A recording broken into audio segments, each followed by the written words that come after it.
চিটাগাংয়ের মেজবানের কথা আমরা এমন কেউ নাই যে জানি না অথবা শুনি নাই। এইটা বাবদ কোনো রিলস বা ভিডিও সামনে আসলে আমাদের অনেকেরই কিন্তু ক্রেভিং জাগে। তো এমন দেখতে দেখতে আমারও মনে হয়েছে যে আমি কবে এটা ট্রাই করব, বাট এবার যে ট্রাই করছিলাম বাট ভিডিওটা সেভাবে শেয়ার করা হয়নি।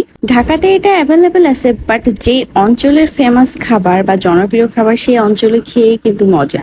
এখানে গিয়ে খেতে কিন্তু একটা অন্যরকম ফিল লাগে। বাট আমাদের এই মেজবানি খাওয়ার এক্সপিরিয়েন্সটা খুব একটা ভালো ছিল না।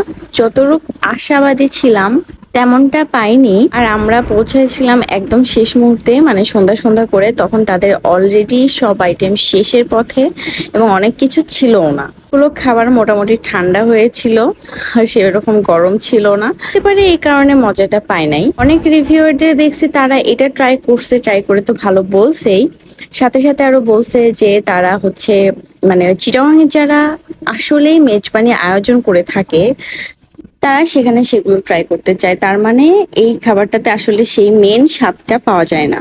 আর সবার কিন্তু একই জিনিস যে ভালো লাগবে এমনটাও না। কম্পেয়ার টু দিস মেজবান আমার কাছে মনে হয় বাসার ছোলার ডাল রান্নাটা আর গরুর মাংস রান্নাটাই বেশি ভালো হয়।